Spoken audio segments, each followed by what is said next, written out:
I understand that a lot of you are going to be very excited about the news today, and that's fine. But if you, like me, are feeling uneasy, confused, frustrated, angry, pissed off, this is me giving you permission to lean into and explore those feelings because they are absolutely valid. This is not okay, what the American government has just done. This is really fucked up. You know me, I love an analogy.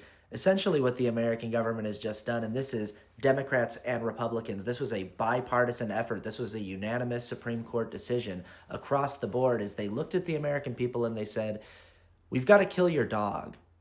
Your dog's become a threat to the safety and security of the neighborhood. So, unfortunately, on January 19th, we're going to have to kill your dog. Unless something happens, unless some kind of someone intervenes and gives us a reason why we don't have to kill your dog, unless someone comes in and saves your dog, we're going to have to kill your dog. And then they watched all of us collectively panic and squirm and go through weeks and months of emotional turmoil going, what are we going to do next?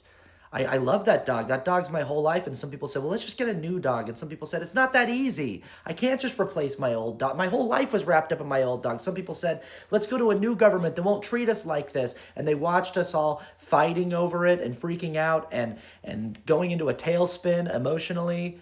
And then on the day before they were scheduled to do it, on January 18th, they looked at all of us and they said, looks like we're going to have to kill your dog tomorrow. I mean, unless someone steps in at the last minute and saves the dog, we're going to have to kill the dog tomorrow. And then right after they said that, they shot the dog. And we went, whoa, whoa, whoa, you said tomorrow. What are you doing? And they said, whoops. Guess we got a little eager, little trigger happy. But yeah, the dog's dead now. It's dead. And sorry, I mean, maybe some miracle could happen and the dog could be brought back to life, but probably not. Your dog's dead now, and best of luck going forward. And then 12 hours later, they said, oh my God, you guys, the most amazing thing happened. President Donald Trump showed up and he gave your little dog CPR and he brought your dog back to life. Everybody say, thank you, President Trump. This is so fucked up. This is not normal. This is not okay.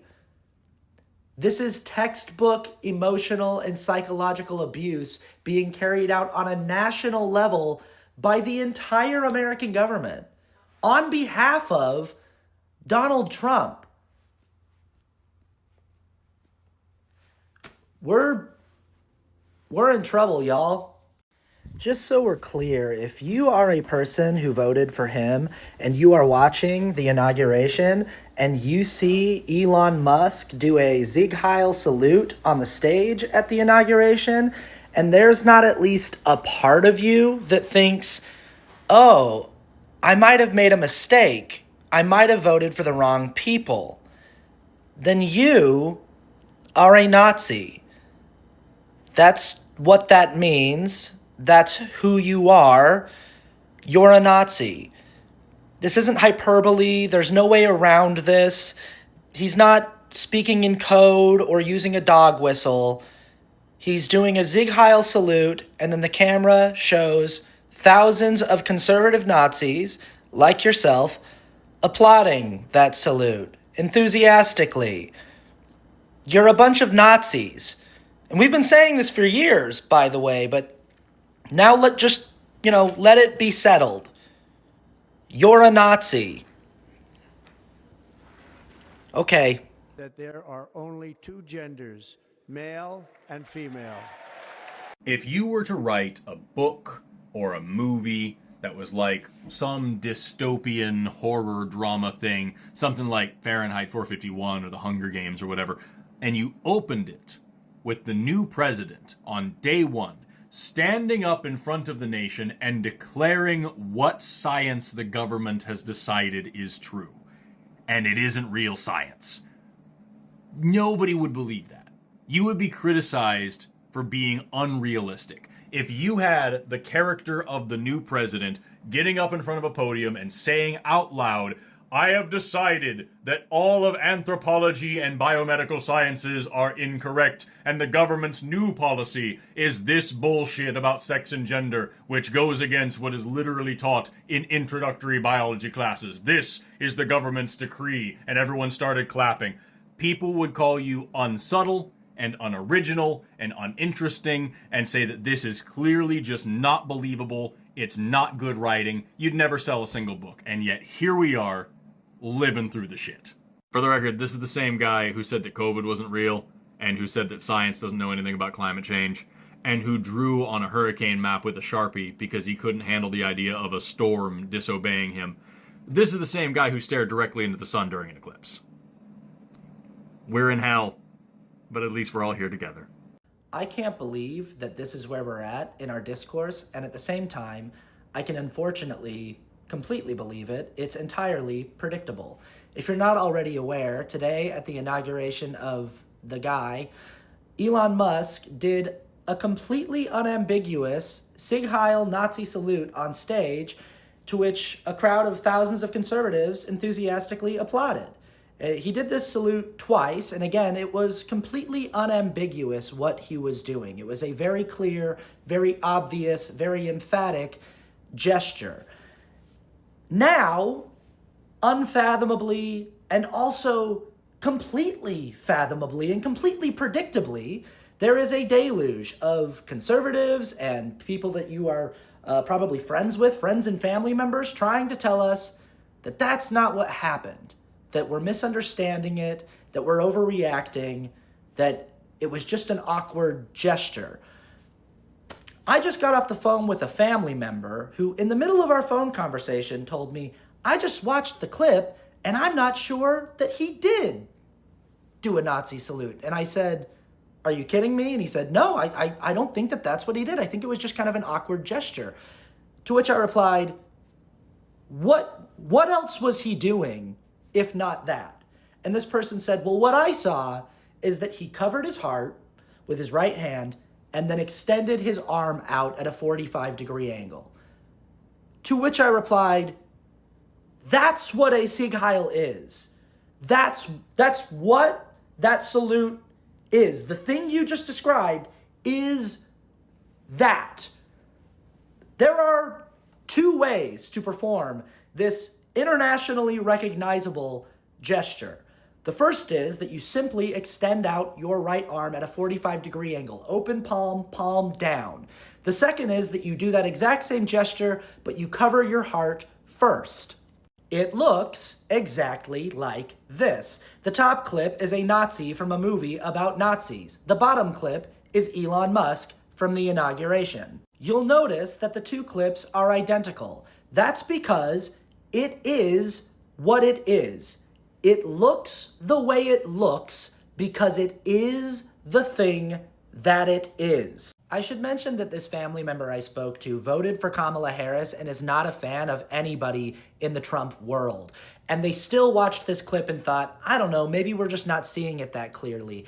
And if I'm trying to be as generous as I possibly can be, as level-headed as I possibly can be, and as reasonable as I possibly can be, I think what's happening here is people see a clip like this that is so transparently and obviously what it is. It's so clearly this terrifying, scary, offensive thing, and they think it can't possibly be that, and their brains start reaching for any other possible explanation. It's as clear as if he stood on stage and said, thank you very much, Heil Hitler, and then walked off stage. And if that happened, make no mistake, right now, we would be having conversations with people who would be telling us that we misheard him, and what he actually said was, thank you very much, I'll hit her. And it's like, there are two major problems with that. One, that's not much better. And two, what even is that?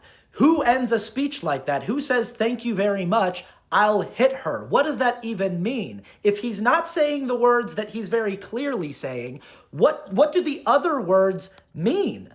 And that's what's going on here, because if it is just an awkward gesture that's being misunderstood, it's not. But if it is, it's not. But if it is, you should at least be able to acknowledge that the optics of that awkward gesture are terrible. And you should also be able to try to explain what it means, like what that awkward gesture could mean in place of the thing that it obviously is. Because it's like, what was he trying to do if not the thing he was very clearly trying to do? The bottom line is, it is what it is.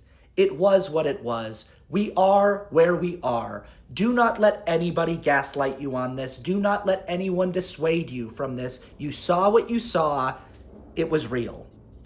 Good morning. That was a Nazi salute. That was a declaration. That was a before and after moment. That was a line drawn in the sand that cannot be undrawn. Now is the time to say things that are true, regardless of how inconvenient or uncomfortable those truths might be. Now is the time to speak truth directly into the face of power as loudly and as boldly and as regularly as you possibly can. If you would like a perfect example of what that looks like, if you would like to see what courage and historic heroism in the face of tyranny looks like, here you go.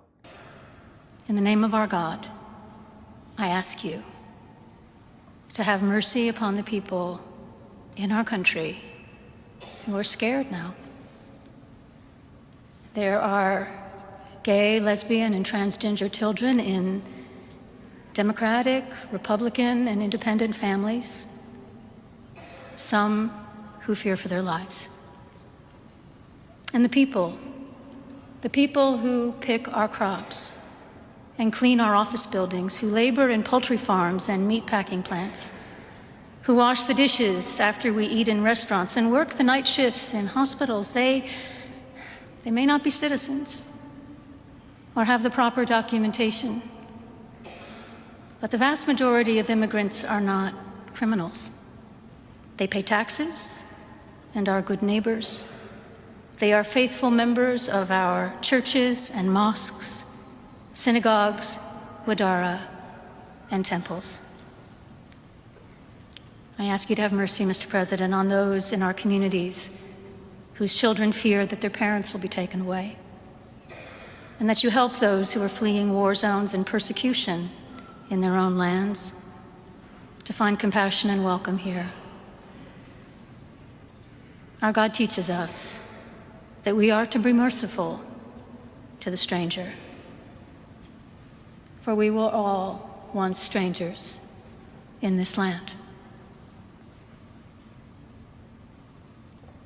May God grant us the strength and courage to honor the dignity of every human being, to speak the truth to one another in love, and walk humbly with each other and our God for the good of all people in this nation and the world. Amen.